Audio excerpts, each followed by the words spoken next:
महत्वपूर्ण प्रश्नों को एक बार ज़रूर देख लीजिए, क्योंकि सभी बेहद महत्वपूर्ण प्रश्न हैं। एक भी प्रश्न इसमें फर्जी नहीं दिया गया है। चलिए पहले प्रश्न की शुरुआत करते हैं, और हमारे उत्तर आने से पहले आपका उत्तर आना चाहिए। जिन शब्दों का प्रयोग वाक्य को श्रव्य, भावार्थ और बल प्रदान करने के लिए होता है, लेकिन वह वाक्य के अंग नहीं होते, वो क्या कहलाते हैं? ये चारों ऑप्शंस आप देख लीजिए, और इसका सही जवाब निपात। बिल्कुल सही जवाब दिया आपने, निपात ये अव्यय है, और ये कनिष्ठ सहायक पुनर्परीक्षा 2019 का ये क्वेश्चन है। चलिए अगला प्रश्न देखिएगा। किस वाक्य में परिमाणवाचक क्रिया विशेषण का प्रयोग किया गया है? चारों ऑप्शंस देख लीजिए। इस बारिश में बहुत ओले पड़े हैं, ये सही जवाब है, और कनिष्ठ सहायक पुनर्परीक्षा 2019 का ये महत्वपूर्ण क्वेश्चन जो आपकी भविष्य को बदल सकता है। मनोभावों को प्रकट करने वाले वह आविकारी शब्द जिनका वाक्य से कोई संबंध नहीं रहता है, उन्हें कहते हैं। बड़ा ही आसान प्रश्न है, विस्मयादि बोधक अव्यय। ठीक, कोशिश करिए हमारे उत्तर आने से पहले आपका उत्तर आना चाहिए। ठीक, मोहनी तेज दौड़ती है, इस वाक्य में तेज क्या है? सही जवाब रीतवाचक क्रिया विशेषण, तेज हैबिट बताता है। ठीक, चलिए प्रश्न नंबर 5वां देखिएगा। लगभग किसका उदाहरण है? चार ऑप्शंस ले लीजिए। सही जवाब संबंध बोधक। ठीक है, तुम आओगे अथवा श्याम आएगा, इस प्रकार के अव्यय का प्रयोग हुआ है। इसमें किस प्रकार के अव्यय का प्रयोग हुआ है? विकल्प बोधक। ठीक, यूपीपीसीएल एआरओ परीक्षा 2018 का ये क्वेश्चन, सभी प्रश्न बेहद महत्वपूर्ण है, उनको जरूर पूरा देखिए। क्या विरोध दर्शक अव्यय है? क्या विरोध दर्शक अव्यय है? चार ऑप्शंस देख लीजिए, और सही जवाब हो जाएगा किंतु। ठीक है, मैं ये काम कर देता किंतु। यूपीपीसीएल असिस्टेंट 3rd 2015 का ये क्वेश्चन, वह बहुत धीरे धीरे बात करता है। ठीक है, इसमें रीतवाचक अव्यय क्या है, यानी रीतवाचक अव्यय की पहचान करना है। ठीक, बहुत सही आपने कहा, धीरे धीरे। ठीक है, 8वां का ये ऑप्शंस। और अब बात करते हैं प्रश्न नंबर 9 का। संकेतवाचक अव्यय नहीं है, ध्यान से, ये यूपीपीसीएल एआरओ परीक्षा 2018 का ये क्वेश्चन है, और सही जवाब हो जाएगा ताकि। ठीक, चलिए अब ताकि मत करिएगा। चलिए क्वेश्चन नंबर 10 है, निम्नलिखित में से क्या परिमाण दर्शक अव्यय है? ध्यान रहे, अव्यय है बताना है, और लेकिन फलतः नहीं। ठीक, तो इसमें ऑप्शन तो पूरा आपको नहीं मिल पाएगा, लेकिन इसका सही जवाब हो जाएगा फलतः। ठीक है, चलिए फलतः पे हम टिक कर देते हैं, और आप भी टिक कर लीजिए। चलिए प्रश्न नंबर 11 की तरफ। निम्नलिखित में से कौन सा स्वरूपवाचक व्याधिकरण समुच्चय बोधक अव्यय नहीं है? नहीं है, ये ध्यान रखना है। ठीक है, चलिए सही जवाब हो जाएगा जब। यूपीपीसीएल स्टेनोग्राफर 2018 का ये बेहद महत्वपूर्ण प्रश्न। कभी कभी, अभी मत कहना मेरे दिल में ख्याल आता है, और इसमें बताना है, आपका सही जवाब होगा कभी कभी एक क्रिया विशेषण है। क्या क्रिया विशेषण होगा? ये कालवाचक क्रिया विशेषण। ये यूपीपीसीएल स्टेनोग्राफर परीक्षा 2018 का क्वेश्चन है। ठीक, कभी कभी। चलिए नेक्स्ट पॉइंट। क्या एक संयुक्त क्रिया विशेषण नहीं है? ध्यान से, सावधानी हटी, पेपर में नंबर घटी, वहाँ पर ये होगा। यूपीपीसीएल एआरओ 2018 का ये क्वेश्चन है, और पेपर में नंबर घटी तो फिर मान सम्मान भी घटी। ठीक है, घर से खर्चा भी घटी। एक यौगिक क्रिया विशेषण है, इसमें 4 ऑप्शन दिए गए हैं, और सही जवाब क्या हो जाएगा? यहाँ तक। ठीक है, यूपीपीसीएल एआरओ परीक्षा 2018 का ये क्वेश्चन। चलिए प्रश्न नंबर 15। एक शब्द का निम्नलिखित में से किस रूप में प्रयोग नहीं किया जा सकता है? ठीक, सही जवाब संबंध बोधक के रूप में प्रयोग नहीं किया जा सकता। यूपीपीसीएल स्टेनोग्राफर 2018 का ये क्वेश्चन। पुस्तक के बिना कैसे पढ़ोगे? यस, इसमें संबंध बोधक अव्यय कौन सा है? पुस्तक के बिना कैसे पढ़ोगे? बिल्कुल सही कहा आपने, बिना। ये यूपीपीसीएल 2018 का क्वेश्चन है। पुस्तक बहुत अच्छा मित्र होता है। चलिए प्रश्न नंबर, वाक्य में संबंध बोधक के रूप में क्या प्रयोग किया गया है? उसके घर के आगे ही मेरा घर है। तो बहुत खुशी की बात है कि उसके घर के आगे ही मेरा घर है, किसके? उसके घर के। अब उसके कौन है तो आप लोग पता करिए। यूपीपीसीएल एआरओ परीक्षा 2018 आपका कोई अपना ही होगा। कटोरे भर उसने खीर खाई, बहुत खवक्कड़ है। अनुबद्ध संबंध बोधक अव्यय कौन सा है? ठीक है, 4 ऑप्शंस दिए गए हैं और सही जवाब हो जाएगा भर। ठीक है, यूपीपीसीएल एआरओ परीक्षा 2018 का ये क्वेश्चन। चलिए अगले प्रश्न की तरफ। बहुत प्रेशर में पढ़ाई मत करें। मैंने तुम्हें पढ़ाया इसलिए तुम उत्तीर्ण हो गए, बिल्कुल सही जवाब है। अध्यापक ही जीरो से हीरो बनाता है में कौन सा शब्द समुच्चय बोधक अव्यय है? मैंने तुम्हें पढ़ाया इसलिए तुम उत्तीर्ण हो गए, बिल्कुल एहसान माना करिए इसलिए। ठीक, यूपीपीसीएल एआरओ परीक्षा 2018 का ये महत्वपूर्ण क्वेश्चन आपकी ज़िंदगी बनाने के लिए तत्पर। अनुमोदन सूचक विस्मयादि बोधक अव्यय की पहचान करिए। चारों ऑप्शंस आपके सामने गिड़गिड़ा रहे हैं, चिल्ला रहे हैं और टिक करिए, शाबाश। यूपीपीसीएल एआरओ परीक्षा 2018 का क्वेश्चन। चारों ऑप्शंस आपके जीवन को बदलने के लिए तत्पर हैं और आप भी तैयार हो जाइए, अभ्यास कर लीजिए। सिर्फ ज्ञान की कमी से पेपर में कम नंबर नहीं आते, अभ्यास की कमी से पेपर में नंबर कम आते हैं। क्या प्रशंसा सूचक विस्मयादि बोधक अव्यय नहीं है? ये नहीं भाई साहब को एक बार ज़रूर ध्यान दीजिए, ये नहीं क्यों आते हैं? ठीक है, बाप रे बाप। ठीक है, यूपीपीसीएल 2018 का क्वेश्चन है, बाप रे बाप। ठीक, क्वेश्चन जब नहीं सॉल्व करोगे तो बाप रे बाप कहना पड़ेगा। सीता सखियों सहित पुष्प वाटिका गई, वाक्य में रेखांकित अव्यय प्रयोग निम्नलिखित में से किस भेद का उदाहरण है? चारों ऑप्शन ले लीजिए और सही जवाब संबंध बोधक। ये लोअर परीक्षा 2019 का क्वेश्चन है। रूप के अनुसार क्रिया विशेषण कितने प्रकार के होते हैं? रूप के अनुसार, और आप बताइए सही जवाब 3। कौन कौन से? मूल क्रिया, ये तीनों देख लीजिए, आप तीनों देख लीजिए, समझ में आ जाएगा। रूप के अनुसार क्रिया विशेषण 3 प्रकार के होते हैं, मूल क्रिया विशेषण, यौगिक क्रिया विशेषण, स्थानीय क्रिया विशेषण। ठीक, चलिए अगले प्रश्न की तरफ।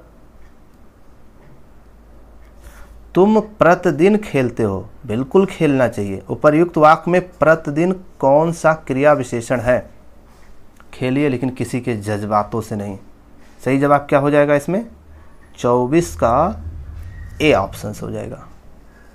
ठीक, चलिए ये क्वेश्चन कृषि प्राविधिक परीक्षा 2018 का क्वेश्चन है। चलिए अगले महत्वपूर्ण प्रश्न की तरफ। किस वाक्य में संबंध बोधक अव्यय का प्रयोग हुआ है? बेहद प्यारा क्वेश्चन और सही जवाब मैं काम के पीछे आया था। कनिष्ठ सहायक परीक्षा 2019 का क्वेश्चन। अगला प्रश्न देखिएगा, समानाधिकरण किस अव्यय का भेद है?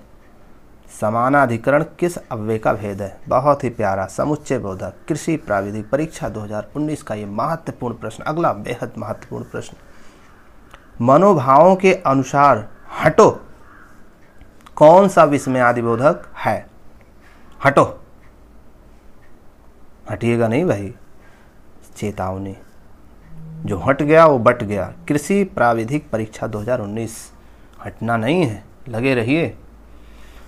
तुम दिन भर घूमते रहते हो, हाँ ये तो दिन भर ठीक नहीं है। भर शब्द कौन सा अव्यय है बताइए? 28 का ये निपात। ठीक है, चलिए अगला प्रश्न देखिएगा। हम दोनों शांतिपूर्वक पढ़ते रहते हैं। बिल्कुल, पढ़ने वाले शांत पूर्वक ही रहते हैं क्योंकि विद्या आपको जो है विनम्र बनाती है। इस वाक्य में पूर्वक, ठीक है, पूर्वक का बताना है कि क्या है ये। 29 का ये ऑप्शंस, ये मौलिक। ठीक है, चलिए अब बात करते हैं प्रश्न नंबर 30। कोशिश करिए हमारे उत्तर पर आने से पहले आपका उत्तर आए। अर्थ के अनुसार क्रिया विशेषण कितने प्रकार के होते हैं? सही जवाब 4। उत्तर दिख गया होगा। अर्थ के आधार पर क्रिया विशेषण 4 प्रकार के होते हैं, स्थानवाचक क्रिया विशेषण, परिमाणवाचक, कालवाचक और रीतवाचक। चारों आपने देख लिया, पढ़ लिया। अरे आप क्या नहीं जानते, आप सब कुछ जानते हैं। ठीक है, मैं वहाँ होकर आया हूँ, अच्छी बात है। वाक्य में अव्यय शब्द कौन सा है? 4 ऑप्शंस ले लीजिए और कुछ सोचकर जवाब दीजिए। वहाँ वीडियो परीक्षा 2018। उसने कटोरा भर दूध दिया, बड़ा अच्छा काम किया उसने। इसमें अव्यय शब्द कौन सा है? ठीक, क्वेश्चन समझ गए हैं तो बहुत बवाल ना करें, इसमें भर हो जाएगा। वीडियो परीक्षा 2018, हंसते हंसते टिक करिए, इसमें कुछ है नहीं लेकिन है बहुत महत्वपूर्ण। वह एक सप्ताह बाद आया, कौन सा शब्द क्रिया विशेषण है, इसमें बताना है। अरे तो बहुत ही महत्वपूर्ण प्रश्न आ गया। ठीक है, बाद। ठीक है, 33 का सी ऑप्शन इसमें सही होगा। चलिए अगले प्रश्न की तरफ, 34वें की तरफ।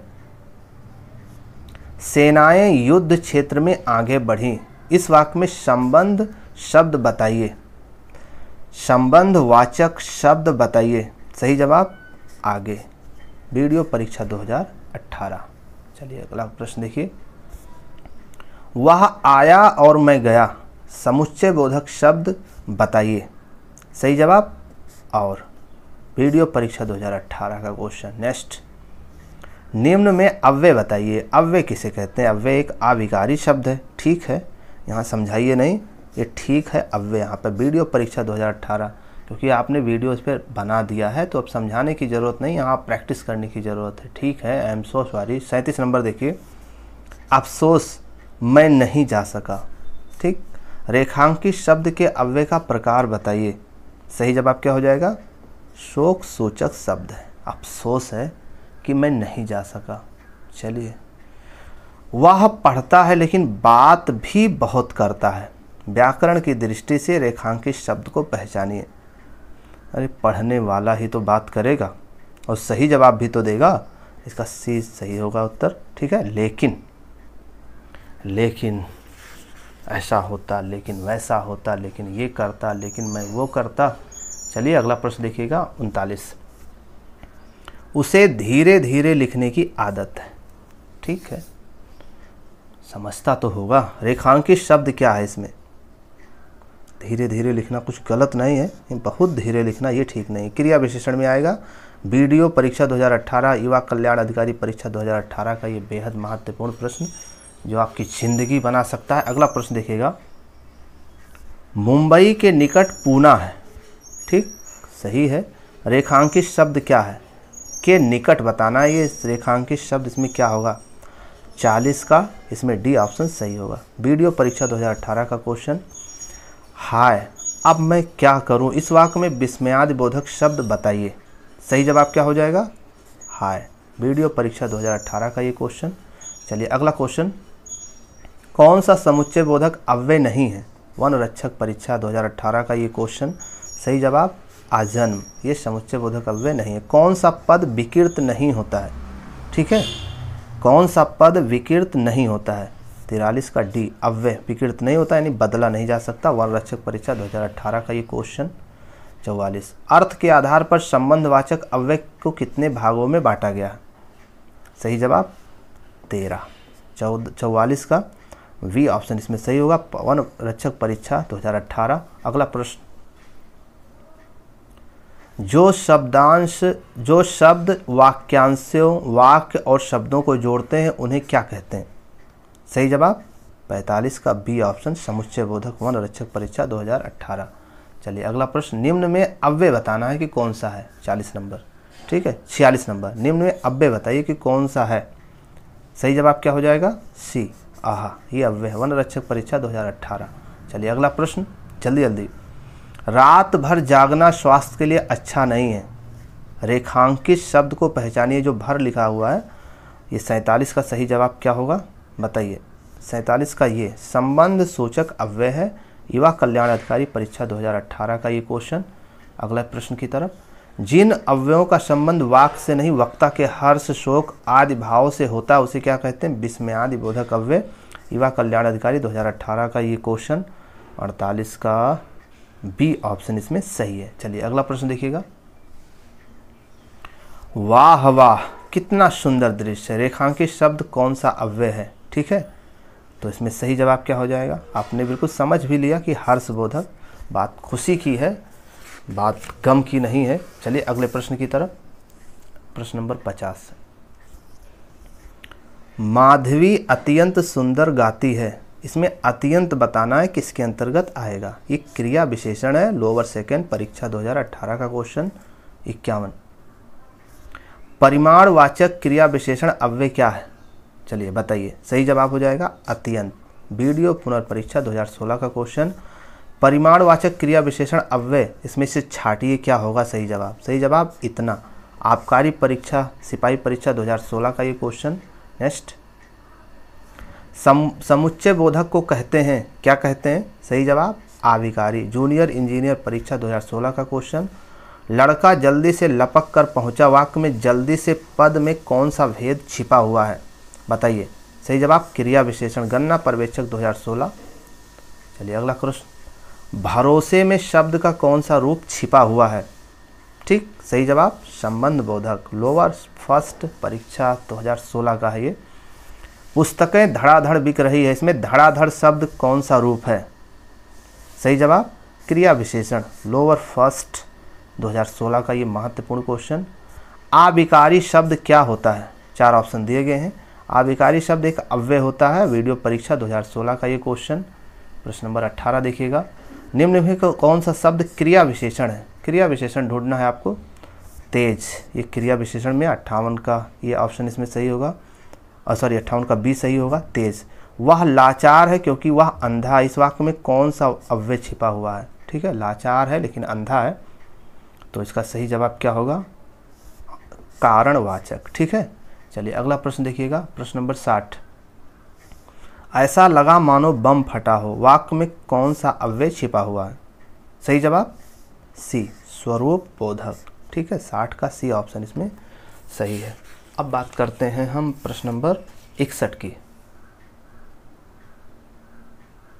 जी हाँ, रेखांकित भाग का सही अव्यय होगा, आज दिन भर वर्षा होती रही है। जो दिन भर है इसका अव्यय बताना है कि क्या होगा। सही जवाब हो जाएगा क्रिया विशेषण अव्यय, यूपीपी परीक्षा 2019 का क्वेश्चन।